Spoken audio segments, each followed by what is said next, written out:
What's up guys, it's your boy Joe Ratchet here. I'm here with my friend Eric. Today we are going to make a review on our...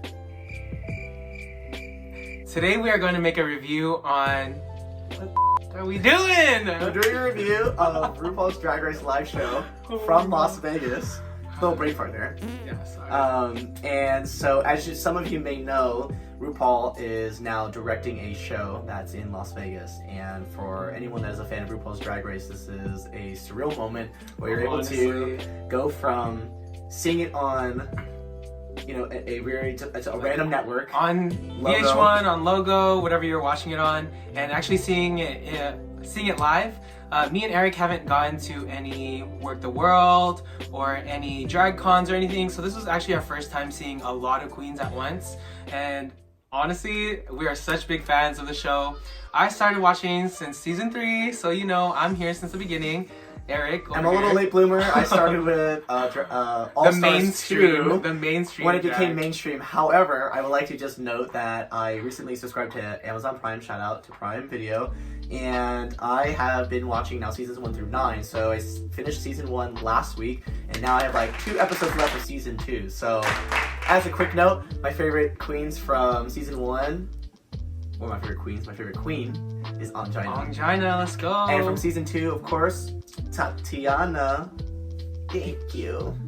Thank you. Thank you. Thank you so much. So that's a quick little background for me. So I'm a late bloomer, but it's okay. We're educating him. So just initial thoughts. So, you know, thinking about RuPaul's Drag Race, you know, there's so many different fans all around the world. There's so many different types of shows, not just here in the United States, but you think about Drag Race in the UK, Drag Race in Thailand. And, you know, those are just some of the examples of how mainstream it has become. But after knowing that this was going to be a thing, it's like, yes, I have to go. Like, I'm going to make the time to actually go. Me and him are fans of the show, so we talk about it. Now, we based a trip to Vegas just to watch the show, actually. So he found it in December, and we decided to go the second week that it is out. So we went the second week of February. And it was pretty cool. I mean, we were kind of toying between should we see it on Thursday when we fly in, or should we see it on Friday? And so we opted in to see it on Thursday night, which was the first day we were in Vegas. And best decision we could make. Thank you to me for booking the tickets on Thursday. What I was looking at was the prices, and we decided to go on a Thursday show because it was a little bit cheaper. We initially had the booth, but if you go ahead and watch my video, probably somewhere below, or probably why you got here, we got upgraded to first row, and we got a front row. So we got a front row experience for free, kind of for free. Yeah, we were originally supposed to sit in a booth area, which actually has a really good view of the stage. But, you know, knowing us, we run on Filipino time. And we were arrived a little late. But sometimes arriving late to an event does pay off. So the usher was very nice enough to say, hey, we're going to put you in the front. Yeah, and we have you in the booth over there. I'll put you in the front. And we was to shocked. A front row VIP experience, and for that weekend I actually saw ticket prices. They were going for about $350 to $400 per seat, so you could imagine being able to get that seat experience for free, which is and we only paid under $100, so that was a pretty good deal. And we were winning, honestly, from that experience alone, and everything happened so fast. And on our way up to the front, even Asia O'Hara noticed us and called us out for being late, and it was just so funny. And I could wake up and just hear Asia O'Hara terrorizing me. Are y'all not just getting here? Are y'all just now getting here? Oh my god, I'm sorry. Oh my god, sorry, Asia. Yeah, to be able to sit in front of Asia O'Hara man, in person and to be called out in front of the entire audience for arriving late, I think shows the level of engagement that I think is so important with those that we look at and admire to, you know, when you're putting on a live show, that engagement with the crowd is very important and surreal. Since we're talking about Asia O'Hara, she's the one who hosted the show. So aside from her, there's also 5 of the queens that we were able to see. So we saw Derek Barry, Cameron Michaels, Naomi Smalls, Miss Vanjie, and Evie Oddly. So we got to see a great group of girls. Aside from that, we also weren't able to see some other girls who are rotating. Yeah, and throughout the show, the lineup of queens can change, and so if you experience it maybe in a few months, there actually may be different queens, which could include Shea Coulee, Kimchi, Eureka O'Hara, and Aquaria. Ooh. So honestly, I wish I was able to see Shea Coulee and Kimchi. I'm really big fans of them, but I'm definitely happy with whoever we saw. Eric actually mentioned to me that also maybe he heard that Alyssa Edwards might possibly show up. So hopefully, if you're lucky enough, you guys get to see different girls out there, and hopefully you guys get to see who you guys like.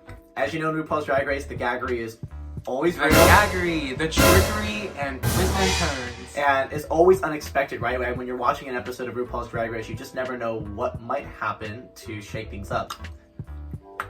Okay, I can't do it, but let's go ahead and talk about the plot of the show and what it is actually based off of. So if you know the show or if you're a fan, you should already know the layout of the episode. For the live performance, they're gonna do pretty much just an episode of Drag Race live. So what they're gonna have are mini challenges, maxi challenges, runways, and a lip sync battle. Out of all the performances, which is really cool, you get to see individual performances that all the queens, the 5 of them, will do, and each one comes with their own look, Own style, Yeah. own song. I'm pretty sure that they get to choose what they want to do. and then you also see the pit crew. The pit crew has actually a lot more involvement when they're dancing. It's not just the queen by herself, and so to see the so hot pit crew, as we know, was also really cool to kind of really see that mesh together. And so out of all the performances, I would say that for me, Derek Barry really brought it, because as a Britney Spears impersonator, she looked just like her, and to lip sync her song with the pit crew, she did a really great job with the performance of the individual performances. For me, I would say that Cameron Michaels and Miss Vanjie really brought it for our show. Like, yo, they were giving the energy that we were looking for. Even though the crowd was dead, they were still bringing it, hitting it. But aside from that, I really love Naomi Smalls. I know y'all could say that, what else is she gonna do? Girl, learn something else. But come on, how can you say, like, no to those legs? Like, legs! I'm a fan of those, you know, because your boy got legs too, just like Miss Naomi. So after the individual performances, we saw a segment of the show that is classic to any Drag Race show. Well, every show and every Which episode. is the runway. The runway. Bring it to the runway. And so the runway is the part where the queen has the opportunity to showcase their very best look so that they could be the winner of the runway challenge. And so for me, the standout, or actually for us, the standout are 2 queens, and that is Cameron Michaels and and Evie Oddly. Oddly. Honestly, they really brought it. The theme was Vegas, showgirl or Vegas themed. And yeah, you could just go out there with some basic showgirl things, which is what most of the girls did. But I'm not hating on that, but that's why we'd say that Cameron Michaels and Evie Oddly really stood out.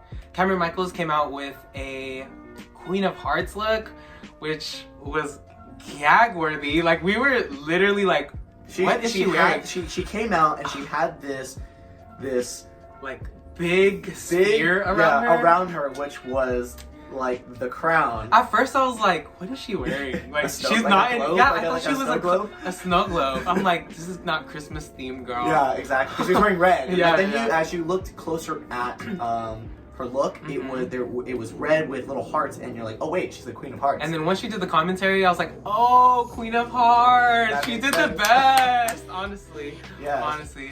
And then, of course, last but not least, we had Evie Oddly, who is the season 11 winner of RuPaul's Drag Race. She is our Congrats, girl. She is our current drag superstar. She came out in a all black 1920s classic Vegas showgirl look, and it was to die for. I think that look really showed a different side of Evie Oddly. As you know, she has a very unique style to her drag, and for her to come out in something like that, black lipstick, the entire look, Everything was good. fabulous. Everything It was so great. good. And of course, during the show, what would RuPaul's Drag Race be without a lip sync battle? Oh my god. And we'll just say this, the lip sync battle is probably the best part of the live show. It's honestly the best part of an episode, so it's gonna be the best part of the live show just because it's the live performance where they're giving their full energy, they're giving it their all. Overall, we love the show. And when you think about residencies in Las Vegas, the number one thing that you need is support, right? And so with so many of you who are Drag Race fans, being able to go out if you're in Vegas and planning a trip and to go see the show definitely supports RuPaul, and it also supports Drag Race. And so, as you know, every queen that is introduced walks into the workroom. So there is a workroom at the Flamingo, which is separate from the venue. And It's a pop-up shop of RuPaul's Drag Race live merch. So what they have there is going to be merchandise, t-shirts, makeup, they have trophies, chocolate bars. Yeah, they've got little keychains. They've got notebooks. They've got So shot many glasses. things. There are so many things that you can think of that can be branded for RuPaul's Drag Race. And so walking into the workroom, it almost feels like you're one of the queens entering a different world. And so We got to take some pictures in the workroom, which I think you guys should definitely check out. You guys could hold the little trophy in case you guys lost. yeah, because we're all losers, right? We're all winners, baby. Actually, just kidding. If you guys like the shirts that we are wearing, mine says, "You better work." And mine says, good luck and don't it up. Aside from this, Eric also got a jacket. So I'll show you here. Beautiful jacket. Oh my god. Right here, and I'll show y'all a little closer view. It's a really nice Sportique jacket. That's the brand, and it kind of has that Drag Race. You know, you have the traditional black and white kind of striped look. Has the branding on there for RuPaul's Drag Race here. Actually, on the back side of these shirts, there's a logo that's gonna be the RuPaul's Drag Race Live. So on the back side right here, you can see RuPaul's Drag Race Live, and it says, "You better work." This is actually Eric's, so he bought 3 pieces of merch. Oh my god, it's once in a lifetime opportunity, right? I think, you know, RuPaul doesn't have official merch on her website or anything, so, you know, being able to be part of this experience, it was like why not? Like, this is a special time and a special place to get official Drag Race merchandise, so of course, you have to rock it. I had to buy different styles, 2 shirts and a jacket, so I'm really, really excited to rock these out in the world. Other things dealing with the workroom is there's a free meet and greet every show. So if you decide to go to the Drag Race Live show, check out the dates that you guys are gonna go, because there's a queen that you could meet for free. So free meet and greet for our night. It was Derek Barry, but unfortunately we were late. Blech. But things happen for a reason, and because we were late, we got front row. Hey! Thank you so much for tuning in and you know, listening to our initial thoughts and the background of how we were able to experience RuPaul's Drag Race live show in Las Vegas at the Flamingo Casino and Hotel, and to really bring Drag Race to a full circle, you know, as we engage with all the queens on social media, or we buy certain things, you know, from them, and really look and listen to the messages that they provide to their communities, to those all around the world. This was a really special opportunity for us to experience something really special for RuPaul's Drag Race. Thanks so much to Eric for coming on to my YouTube channel and talking about our experience. So I hope to see you guys soon. Bye. Oh, and don't forget to comment below and subscribe. No such thing as a life that's better than yours. Love yours. Thing is a life that's better than yours. No such thing, no such thing.